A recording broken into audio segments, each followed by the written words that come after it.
Hey, welcome to the Daily. My name is Scott. I'm one of the pastors at Trinity Church. It is so great to have you join us today. If this is your first time, welcome here.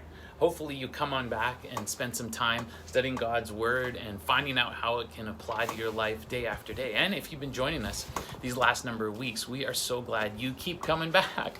And hey, you'll know that we have been shooting this in a studio and had a band and really wanting to make sure it was a quality experience. But as we kind of reflected on these last week of Jesus' life leading up to Easter, we thought it would be nice to kind of strip it down a little bit. Get a little bit more down home. So I'm in my backyard, and we just moved here, and if you notice the bushes and stuff in the backyard, there's a lot of work that needs to be done, so we'll get there eventually. But today I'm kind of excited to spend a little time studying one of the most, what I think is poignant moments with Jesus and his disciples in that last week. It's called the Last Supper. Now, if you read Matthew, Mark, Luke, and John's account, you'll discover each one of them highlight this experience. Now, it's so cool, it's all in their perspective, so you can get a different perspective and different elements of the story in each one of their narratives. I'm going to spend a little time in Matthew today, and if you want to join me, you can find it in Matthew chapter 26. Matthew chapter 26. Matthew is the first book in the New Testament, and his account starts in verse 17. It says this: "On the first day of the festival of unleavened bread, the disciples came to Jesus and asked, 'Where do you want us to make preparations for you to eat the Passover?'" Now, you got to stop there for a second, because you might be going, what is the festival of unleavened bread? It's a great question, because I asked the same question too. The festival of unleavened bread, actually, you have to go all the way back to the book of Exodus to understand why this was celebrated. This festival was celebrating as a reminder of the history of the Jewish people and how they were in captivity in Egypt and how God asked them to escape under the leadership of Moses, and they fled. And in doing so, he said to them, "Don't even leaven your bread. Get away as quickly as possible." And leavening your bread would mean adding yeast into the bread and helping it rise. And so they grabbed that unleavened bread and they escaped as quickly as possible all the way to the Red Sea. And read the story for yourself. You can find it in Exodus. It's really fantastic. But this festival of unleavened bread, hundreds and hundreds of years later, was to celebrate as a reminder of how God rescued them out of slavery. And so they celebrated a Passover meal together, which had a ton of symbolic meaning if you were a Jewish individual. And so this preparation for the Passover was something every Jewish person did every single year. It says this in verse 18. He replied, "Go into the city to a certain man and tell him, 'The teacher says, my appointed time is near. I am going to celebrate the Passover with my disciples at your house.' So the disciples did as Jesus had directed them and prepared the Passover." You know what's really cool when you read the Bible sometimes is things pop out that you didn't know before? Like this. It says, "Go into the city and tell a certain man."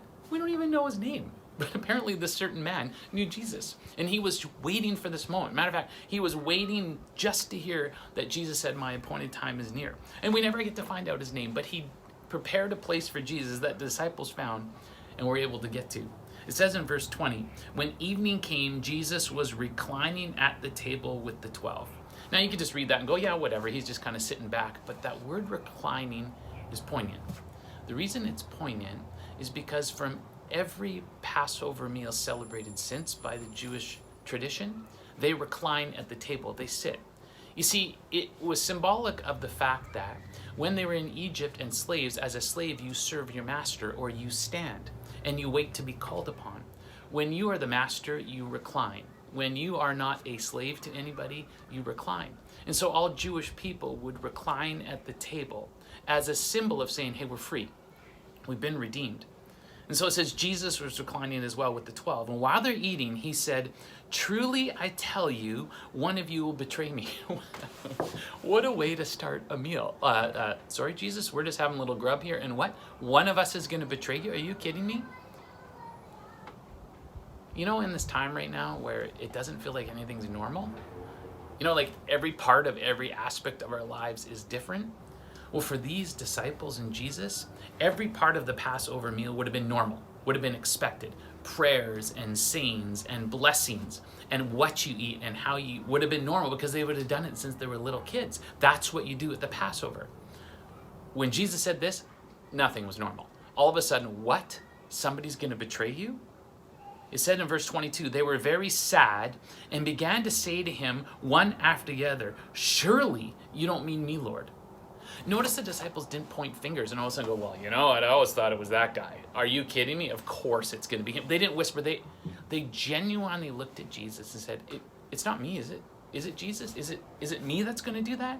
And Jesus replied in verse 23, the one who has dipped his hand into the bowl with me will betray me. The Son of Man will go just as it is written about him. But woe to the man who betrays the Son of Man. It would be better for him if he had not been born. Then Judas, the one who would betray him, said, surely you don't mean me, Rabbi. And Jesus answered, you have said so. So Jesus says in this meal that is beginning to be a lot of not normal, one of you is going to betray me. And each one of them are kind of going, hey, Jesus, is it me? And is it me? And Jesus doesn't answer any of them until all of a sudden Judas puts his hand up and goes, well, is it me, Lord? Well, if you read a little bit earlier in Matthew's account and every other account, you know that Judas had already betrayed Jesus. Judas had already got the silver from betraying Jesus. He came to that table with the silver hot in his pocket. And he knew what he had done. It's compelling to me that you can be so delusional with what's going on in your life with the sin that you don't even realize it. You can be so caught up with things in your life that you don't realize when you're sitting at the table of the one you are professing to follow and you don't get it. Or you're so caught up in who you are or what you want that you don't get it either. Judas had spent the entire time with these guys. He spent those last 3 years following Jesus as every other disciple around that table had. He had seen the miracles. He had seen everything else that was going on. But maybe he just didn't like what Jesus was doing. I don't know. It doesn't say. But I wonder if Judas was like, man, you were supposed to take over the world, Jesus. You were supposed to conquer all the Romans. You were supposed to make our lives much better and be a military coup, and you're not doing it. I wonder if Judas was a little frustrated because Jesus wasn't doing it the way he was wanting to do it. And so he's like, I'm going to take matters into my own hands and conquer what needs to happen. And then he has the audacity to look Jesus in the eyes and say, is it me? I don't know. Do you ever have that moment in your life where you know what you've done, or you know there's something that's not quite right, and you're like, oh, it's not me, is it Jesus? I don't want to look too long down that well before I kind of see things in my life, you know what I mean? Because I think we all have those things. We all have those pieces of our story and those pieces of our lives that we pretend not to notice. And Jesus says, it's you. Notice he doesn't reject Judas. He still welcomes him to redemption, welcomes him to consider forgiveness, welcome him to ask for that. It says in verse 26, while they were eating, Jesus took bread, and when he had given thanks, he broke it and gave it to his disciples. It's interesting that this is a meal inside of a meal. See, they're already having a meal together. They're already enjoying a meal. And remember, it wasn't normal. All of a sudden, Jesus goes, well, hey, I'm going to grab some bread, and I'm going to break it in the middle of this meal. And as they're eating the bread, like, what, he's starting another meal here? And welcome to the new normal for the disciples. Jesus says, he says, take and eat, because this is my body. Well, the Passover was a place where they celebrated the Passover lamb. You see, when they had all the plagues in Egypt and God was going to take the firstborn son, if they painted the lamb's blood around the door, then the angel of death would pass over and would not take the firstborn son. And that's what the Jewish people did. And so they celebrated the Passover of the lamb that was sacrificed, and often they'd eat lamb at that meal. But Jesus all of a sudden looks at them and says, hey, take this bread, eat it, because this is my body. I'm sure the disciples were like, what? This is your body, Jesus? No, Jesus, you're our rabbi. Why would this be your body? How can that be your body? And then it says he took the cup. And when he had given thanks, he gave it to them, saying, drink from it, all of you. This is my blood of the covenant, which is poured out for many for the forgiveness of sins. I tell you, I will not drink from the fruit of the vine from now until the day when I drink it new with you in my Father's kingdom. And then he said, this is my blood. It's going to be poured out for you. And I'm sure the disciples are trying to get their head wrapped around. They're like, that's the lamb. That's the Passover lamb blood that's been poured out. Not your body, Jesus. And Jesus says, no, you don't understand. I am now going to be the lamb. I am now the one whose body's going to be broken for you, whose blood is going to be poured out, because it's a brand new life, a brand new covenant. I'm the one that's going to take the place. No longer will you celebrate this. You will celebrate me. And then in years to come, you will celebrate and remember me in the taking of bread and the drinking of cup. Can you imagine what they were feeling? Can you imagine how they had done this all their lives, and all of a sudden Jesus changed everything? Jesus changed the entire narrative.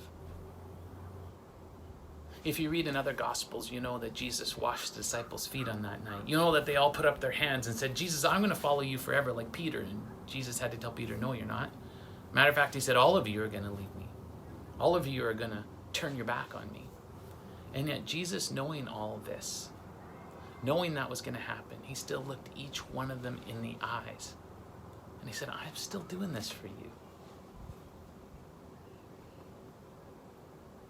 I think Jesus does that every time we celebrate communion. He looks at us in the eyes and he says, I did this for you. I broke my body and I poured out my blood for you. So as you're kind of spending some time this week looking at those last days of Jesus, I wonder if you've come kind of to the communion table, the Last Supper, you come to the story of Jesus and you just kind of treat it normal like you've always had it, and you failed to see the change, the 180 that Jesus brought in his story, the 180 Jesus brought to the disciples and he brings to our life. Maybe being so covered with kind of this delusional perspective that you've got it all together. There's things that just don't need to be looked at because you're just going to do what you normally do. And maybe today you need to lay down what is normal and be open to what is new, to ask God what is new. And so could I encourage you this week, as you take time to study the life of Jesus, don't look at it with the same lens. Look at it with a new perspective. Find those little pieces in the story that might pop out that you didn't notice before. Ask God to take away those things that might be getting in the way of you and him, that you're holding on to, or those perspectives that you are just so locked into, and just sit back. Strip it down a little bit and say, okay, God, I'm laying down the normal and I'm welcoming the new. What do you have to teach me today? Would you pray with me? God, I'm so grateful that we can study your word, and your word is living and active. It means there's always something we can learn. That is profound in itself. And thank you that in your story, we can always discover something new about our lives. But most of all, we discover your love. I can't imagine how you were looking at the eyes of Judas and Peter and all these disciples who would flee Jesus. And yet your love was right there. You washed their feet. You broke bread with them. You led them. And Father, you love us the same way. And I pray that you, by your Spirit, would lead us in this week as we study your life, Jesus. As you make all things new. And thank you, even in this moment, you make our lives new. I pray this in Jesus' precious name. Amen. I love what it says in verse 30, that after they sang a hymn, they went out to the Mount of Olives. Now, it's not often you picture Jesus singing, right? Right? But he did. Apparently with the disciples, they picked a hymn and they started belting her out to God. I can't imagine what that would have been like. But it's so cool to think of, because they're in the middle of that new normal, in the middle of everything that seemed to be changing for them, in Jesus' betrayal by Judas and the anxiety of what was coming. They sang a hymn. And I'm sure it calmed their hearts. I'm sure it reminded them of who was in charge.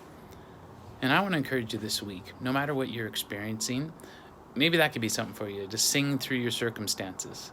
Just turn back to God. Let a song remind you of who God is and how faith can override fear. Maybe you want to go over to our Spotify playlist and search Trinity Church Kelowna, and there we have great playlists about faith and overcoming fear and other ones. So I encourage you, check that out. Thanks for coming. I look forward to seeing you tomorrow.